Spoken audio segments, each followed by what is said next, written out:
Bienvenue à cette live comment remettre de l'énergie dans mon quotidien et aussi de la joie.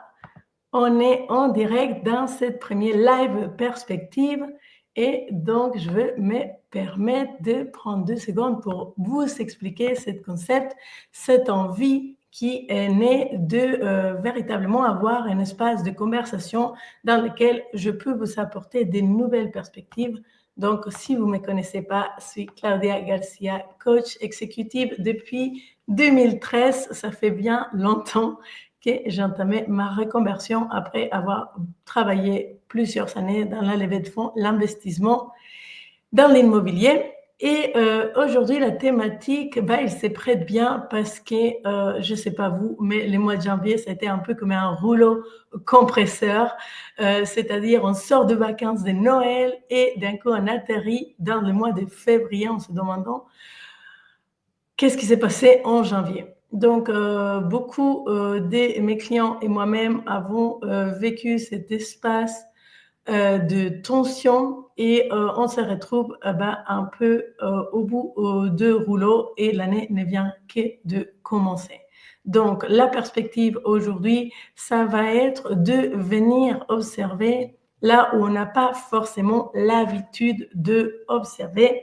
Et pour cela, je vais prendre juste simplement la question qui m'était envoyée pour ne pas changer les mots qui m'ont été donnés et que ce soit le plus simple à l'aborder.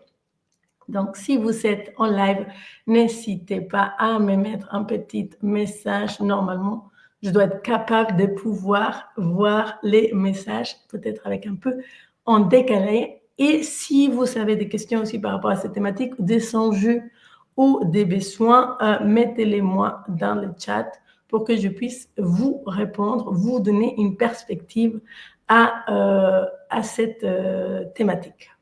Donc, merci beaucoup pour cette proposition. Ma problématique du moment, c'est que je ne trouve pas d'énergie et quand je n'ai, je suis obligée de faire les priorités de la to-do list. Je me sens frustrée de ne pas pouvoir faire tout ce que je veux dans ma vie et en même temps, j'ai l'envie de ralentir pour pouvoir aller à l'essentiel. Je ne sais pas si tu as des pistes pour rester ancré dans son corps et revenir aux sensations. En ces moments, je me dépriorise et je sais que c'est fondamental pour moi. Donc, déjà là, quand on y est dans une problématique comme celle-là, on va voir qu'il y a énormément de choses qui se jouent. On se raconte énormément de choses.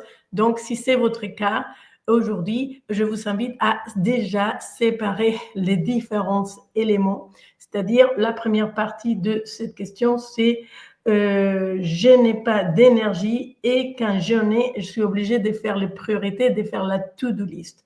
OK?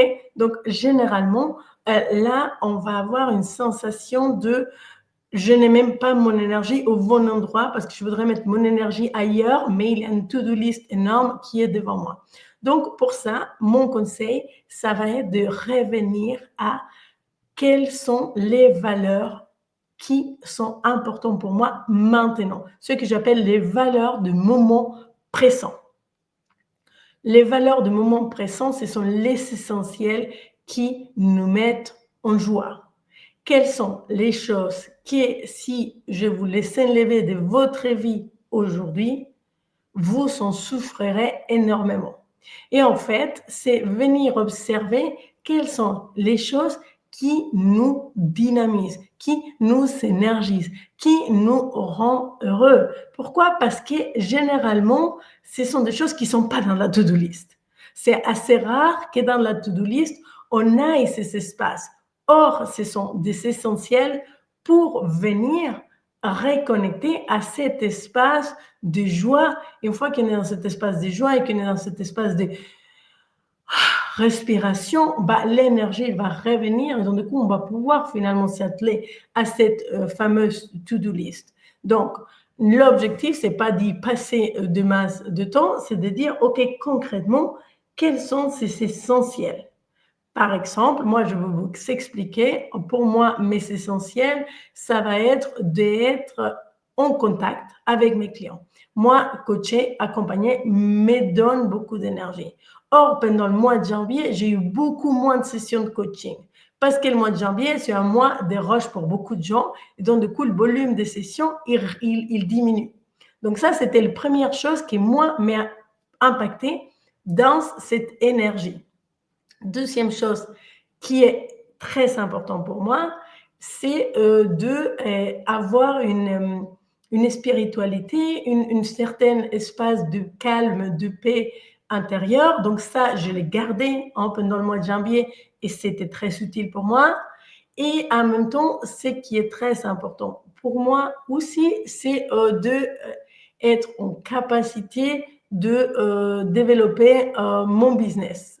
Or, en janvier, je n'ai pas proposé des offres.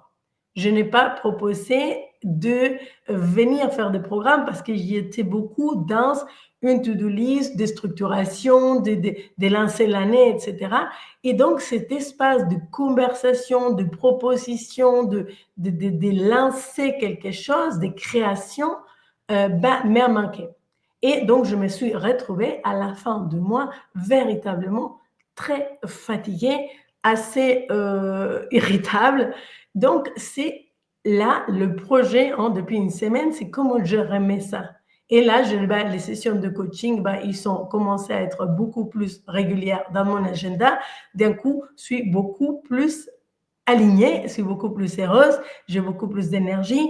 Puis, il y a aussi des espaces de calme que je continuais, mais que je variais, pas seulement avec ces notions de spiritualité, mais aussi avec mes supervisions, moi-même mes propres coachings, aller véritablement à la conversation de tous mes propres questionnements, ça m'aide énormément. Donc, l'idée, c'est pour vous aujourd'hui, c'est pas forcément de venir gérer l'agenda pour gagner en énergie. C'est pas une question de gestion de temps, c'est une question de gestion d'énergie.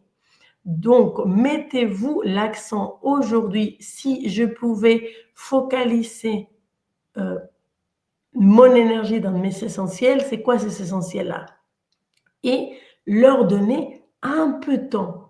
Ça ne nécessite pas d'y passer 3 heures. OK? Si vous essentiel, évidemment, il y a un de mes essentiels que je ne vais pas nommer, c'est ma famille, mais ça, c'est quelque chose qui est non négociable dans mon agenda. Donc, moi, je finis ma journée entre 17h30 et 18h, hors du moment où je suis en déplacement et autres.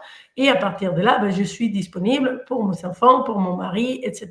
Donc ça, c'est quelque chose que j'ai préservé et donc a été positif pour moi.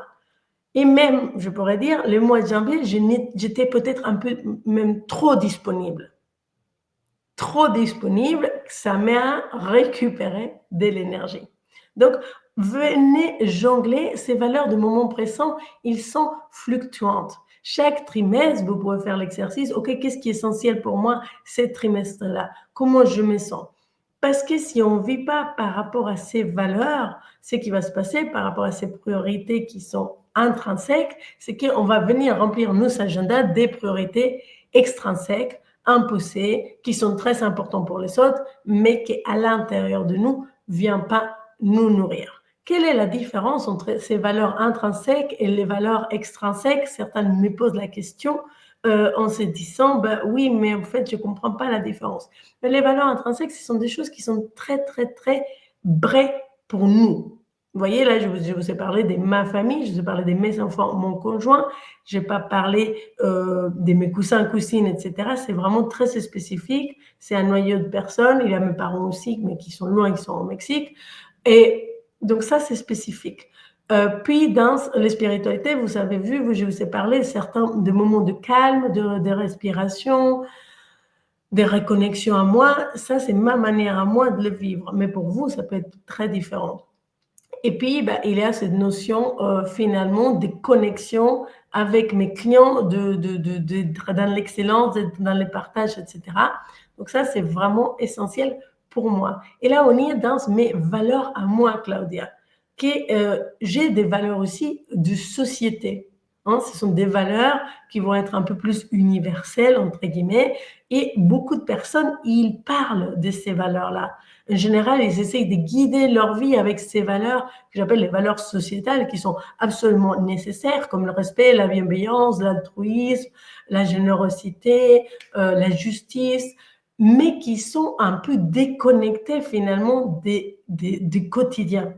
Ils sont déconnectés de ce qui est essentiel pour nous. Donc, évidemment que pour moi, l'équité est une valeur extrêmement importante. La diversité est une valeur extrêmement importante. Mais c'est hyper difficile de dire comment je vais vivre la diversité dans mon quotidien pour que ça me nourrisse. C'est plutôt quelque chose qui est un peu en filigrane.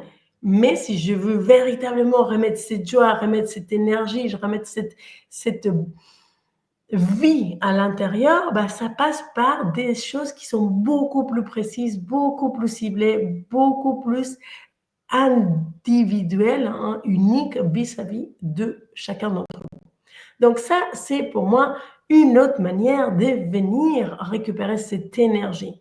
Parce que des fois, en fait, on peut avoir un environnement toxique. Oui, certes, ça va nous voler de l'énergie. Donc, à terme, si ça devient extrêmement complexe, potentiellement, il faut prendre la décision de quitter cet environnement. Mais cette décision ne peut pas être immédiate en un claquement de doigts. Beaucoup de personnes ne peuvent pas se permettre ça. Donc, c'est un luxe et accéder à des manières très concrètes de le faire dès aujourd'hui, change complètement la donne. Parce qu'une fois que vous avez reconnecté avec ça, si vous me dites, pour moi, c'est le sport, pour moi, c'est la nutrition, pour moi, c'est la famille, pour moi, c'est le travail. Il y a des gens pour qui c'est véritablement le travail. C'est pas qu'ils sont workaholics, c'est que le travail est une valeur très haute pour eux. C'est très important pour eux de délivrer, d'être dans l'excellence, etc. Donc, c'est venir mettre l'accent dans ce qui nous donne de l'énergie. Venir se dire la vérité par rapport à ce qui nous motive intrinsèquement à l'intérieur de nous. Et donc, même si les gens nous disent, oui, mais ça serait bien que tu fasses du sport, si à l'intérieur de moi, le sport n'est pas quelque chose qui est intrinsèquement dans mes valeurs hautes, je vais avoir beaucoup plus de résistance à y aller. Ça ne veut pas dire que je dois résister toute la vie. Ça veut dire que pour l'instant, la priorité n'y est pas là. Et des fois, on va s'injecter des priorités qui ne sont pas les nôtres et qui vont venir créer de la tension, qui vont créer de l'injonction. Moi, par exemple, là, vous ne me voyez pas en totalité, mais j'ai né 15 kilos en trop par rapport à mon poids idéal. Et ça fait 20 ans que je me donne l'objectif de perdre ces poids-là. Et bien, ça fait 20 ans que je ne les perds pas. Pourquoi? Parce qu'à l'intérieur de moi, dans mes valeurs essentielles, ça va être beaucoup plus de profiter de la vie, de bien manger, d'être gourmande, que de perdre les poids. Et donc, il y a une espèce de lutte qui s'est créée si je viens injecter cette injonction. Donc maintenant, j'ai arrêté de me donner ça comme objectif chaque année en disant cette année, je vais perdre mon poids. C'est, ok, cette année, je me concentre dans ce qui est véritablement essentiel pour moi.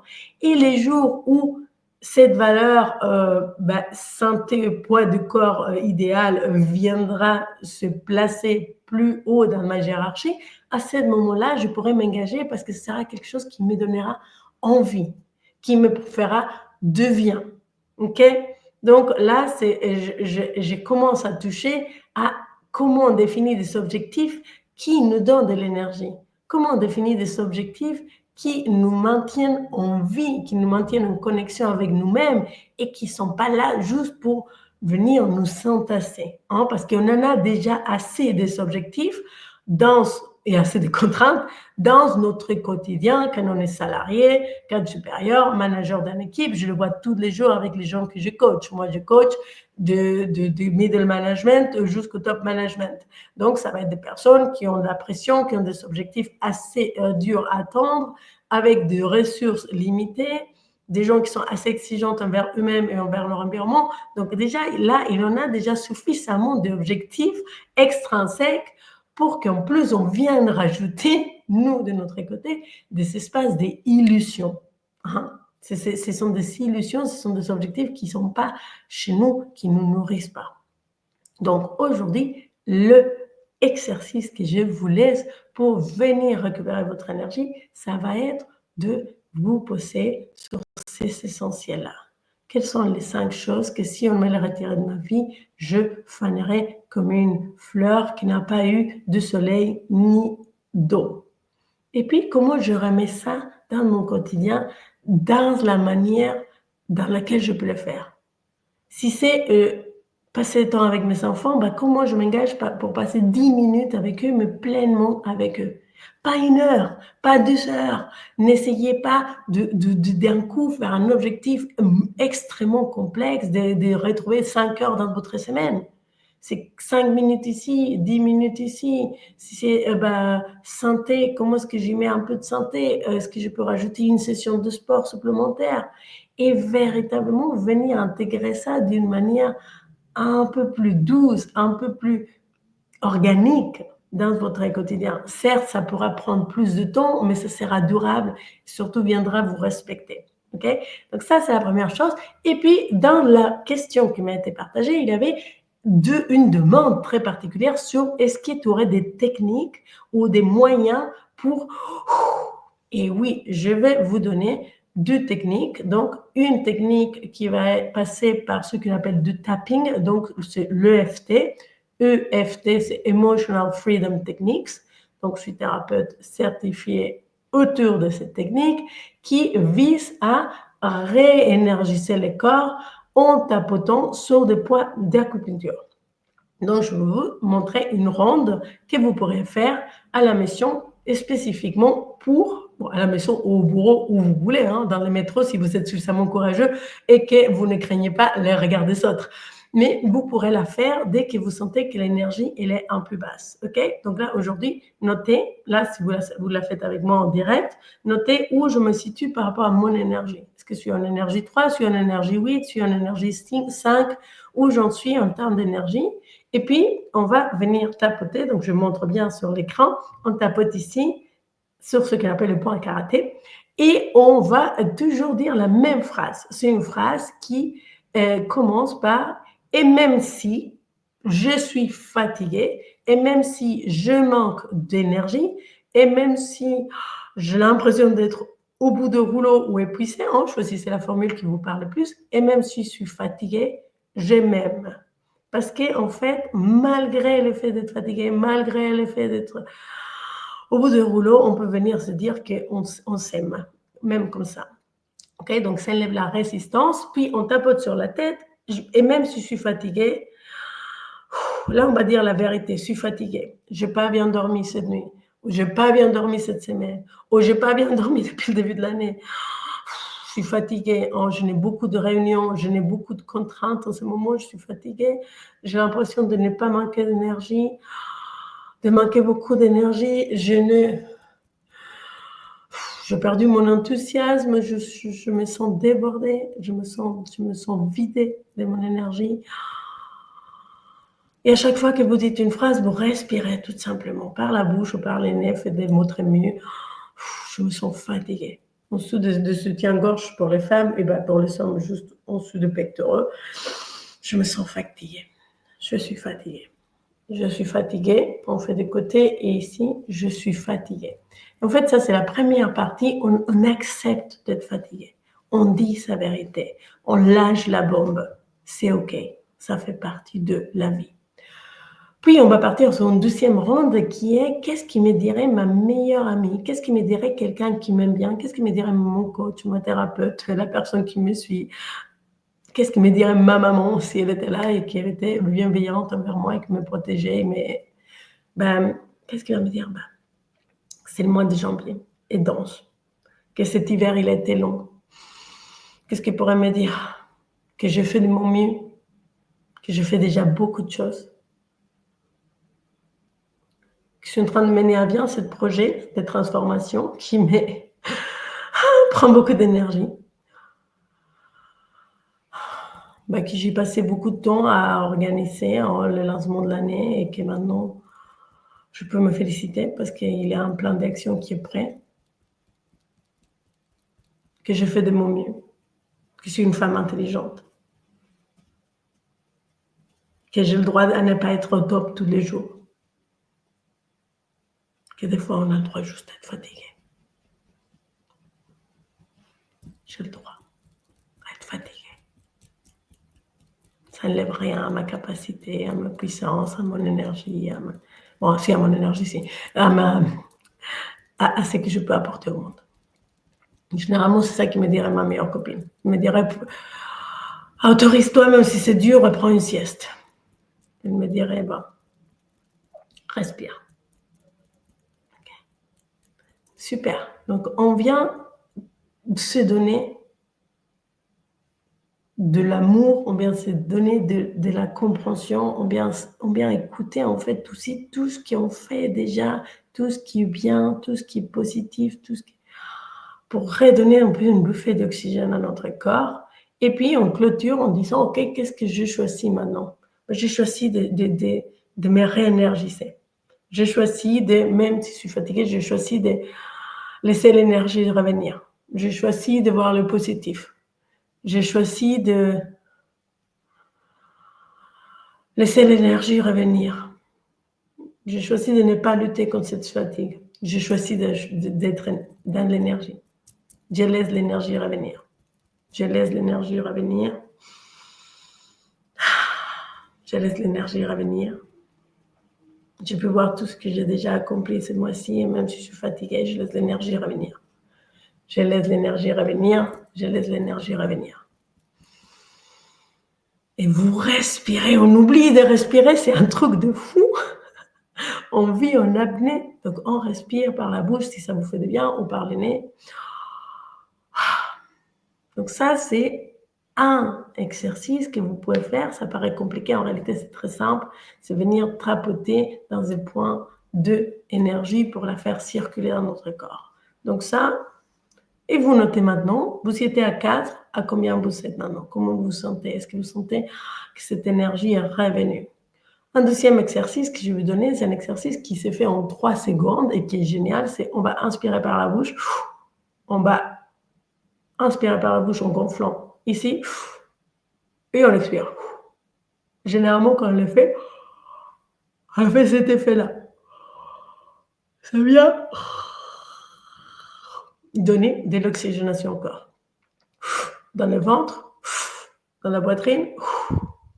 C'est un rythme, c'est un peu comme si vous faisiez un cercle, genre ça gonfle le ventre, ça gonfle la poitrine, et ça gonfle le ventre, gonfle la poitrine, et en fait, à chaque fois que vous voyez ce qui se passe dans votre système nerveux, c'est que ça crée un relâchement, et ça permet de revenir au corps.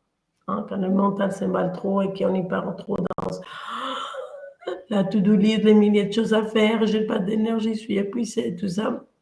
Revenir encore. Au démarrage, ça peut vous donner une sensation d'un petit endormissement et donc du coup, vous complétez l'exercice en faisant ça. Tout simplement, et si vous êtes décourageux, vous levez les bras comme moi, vous levez les bras et on le fait pendant 1 minute, pas plus. Et vous allez voir, d'un coup, votre système va dire, oh mon Dieu, je me réveille. Hein, ça va commencer à chauffer, ça va être tendu parce qu'on n'a pas l'habitude de faire ça, donc on continue à tapoter comme ça. Et c'est véritablement, à ces moments-là, juste respirer, hein, regarder un point devant vous, regarder s'il y a un peu de soleil pour ceux qui en sont chanceux et ceux qui sont dans le nord de la France, en région parisienne ou dans l'est, ben, vous n'allez pas voir le soleil, mais ce n'est pas grave, vous regardez par la fenêtre en vous disant que l'hiver il est bientôt fini. Et vous continuez à tapoter, vous allez voir, en fait, ça travaille ici. Hein. Ça va venir faire un peu une tension. Ce sont des exercices que je donne beaucoup à mes clients. Ça fait de la tension et en même temps, c'est ça aussi qui permet que l'énergie revienne dans le corps. Là, dans les 10 dernières secondes, on étire au maximum, on essaie de se faire grandir et puis on relâche. Et pour ceux qui sont en train de faire l'exercice là en direct, vous allez voir, ça pétille. Ça commence à faire des fourmillements dans les mains, dans les bras. Donc là, vous allez voir que l'énergie, il recircule à nouveau. Cet endormissement, il part. Vous pouvez vous masser après un petit peu si ça vous fait beaucoup de tension. Mais là, on est revenu au corps. Et à partir de là, vous pouvez utiliser un levier d'énergie qui peut être la musique. Moi, je vous conseille la musique, ça nous touche tous. Est-ce qu'il y a une chanson qui vous met en joie? Est-ce qu'il y a une chanson que vous adorez? Est-ce qu'il y a une chanson qui vous rappelle un moment formidable? Mettez-la. Mettez-la pendant 3 minutes. Écoutez cette chanson. Nourrissez-vous de cette énergie. OK? Donc, pour moi, ça va être tout pour le live de perspective. Là, je n'ai pas eu des questions supplémentaires, mais je vous promets, vous faites l'exercice des valeurs du moment présent, vous faites les 2 techniques que je viens de vous donner, l'EFT plus l'exercice de respiration avec les tapotements de main pour réénergiser, et vous mettez une chanson qui vous donne de l'énergie, je vous promets, je me mets 2 mains à couper, vous allez vous retrouver dans cette énergie. Évidemment, je ne vous parle pas des basiques de l'énergie, parce que je pense que vous les connaissez tous. Ici, l'objectif, c'est de vous donner des autres perspectives, de vous donner des autres clés, des autres moyens de compréhension, mais les basiques, ils sont à mettre toujours en priorité: alimentation, sommeil, sport. OK? Sortez. Si vous ne sortez pas suffisamment, sortez, marchez, voir du monde un petit peu. Ce sont des essentiels qui nous permettent d'être dans des états de réénergisation. OK? Donc, avec ça, je vous souhaite un excellent week-end et je vous donne rendez-vous la semaine prochaine, mardi prochain, pour le prochain live perspective. Si vous avez des questions par rapport au prochain live, venez en message privé, envoyez-les là comme je viens de vous le donner, une question en direct qui m'a été envoyée, et comme ça, vous pourrez avoir 2 perspectives extrêmement précises à appliquer dans votre quotidien pour résoudre une problématique. Là, j'essayais de retrouver ma notification pour vous donner la thématique de la semaine prochaine. Donc, je ne veux juste pas dire des bêtises. Donc, je ouvre les événements pour vous donner véritablement le thème. Je arrive à le prochain. Les prochaines thématiques, je vous dirai en message, vous aurez une notification parce que là, je n'arrive plus à la retrouver. En tout cas, je vous souhaite un excellent week-end et je vous dis à très bientôt par message privé, ici dans les commentaires. Vous savez où me trouver, mais véritablement, venez mettre ça en place. Mettez-le en place et je vous dis à la semaine prochaine.